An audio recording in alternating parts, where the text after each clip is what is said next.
3 blankets and 5 pillows. That's what Toga's bed consisted of. She only really ever slept with one on when you were over, and it was quite thin. Your skin was warm enough for you. After coaxing Kirigiri into letting you stay later than usual tonight, since he had to stay up to warp you back home after your shift started, Toga grabbed a bag of chips and settled down with her small laptop open to a series that she wasn't paying much attention to. She never cared for TV other than the news. She liked to live in the now, and the now was you hugging her from behind while she laid on the bed. Your large arms, small flexible spikes protruding from the elbows, secured her tightly against herself as she reveled in the feeling. You were in your human state now, and had minimal dragon features. Just the sharp teeth, slit eyes, a tail, claws, and spikes in a couple areas.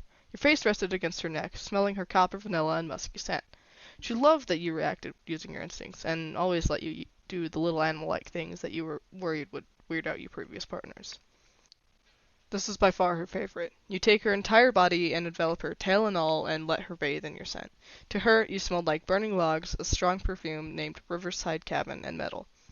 When she shifted slightly, your eyes perked open. She chuckled, and you had to loosen up as she twisted her body around to come to face with you.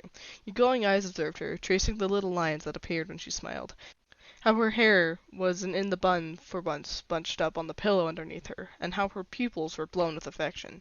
When she exhaled, you could smell the pheromones in her breath. She was content, happy, and placid. It was hard to get her so calm, so you cherished these moments. She nuzzled you, giving an Eskimo kiss. You purred, your dragon noises eliciting a quick smirk from her that faded back into her previous smile. The warmth was just right for her to wrap her own arms around you and pull you closer, while your legs became even more intertwined with hers.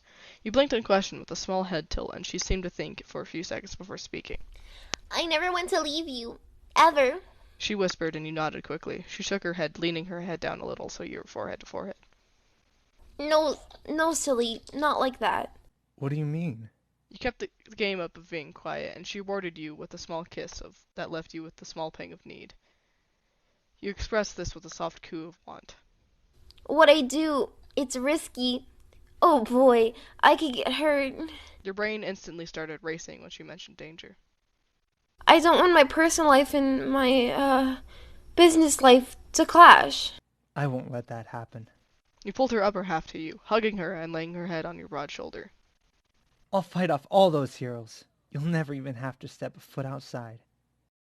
Right, and you're just that violent, huh? She laughed and you groaned, tracing circles around her back with your manicured claws. She was right. You lived a moderate life, your quirk being enough to protect yourself. She suggested that you join the League, but you're not near villainous enough to do that.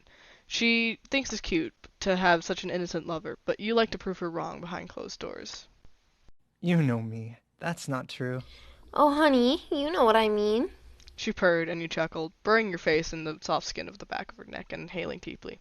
That calmed you back down, but she had other plans. She played by your ear and you growled, not so played nipping her neck. She laughed. Hey, that tickles. Mm, You mumbled breadily, and she happily squirmed as you finished off the bite mark. She was surprisingly ticklish, which led to some really funny hickey experiences. She was clinging onto your shoulders, laughing like you had just stolen a joke from a stupid show that's still playing in the background. I love you.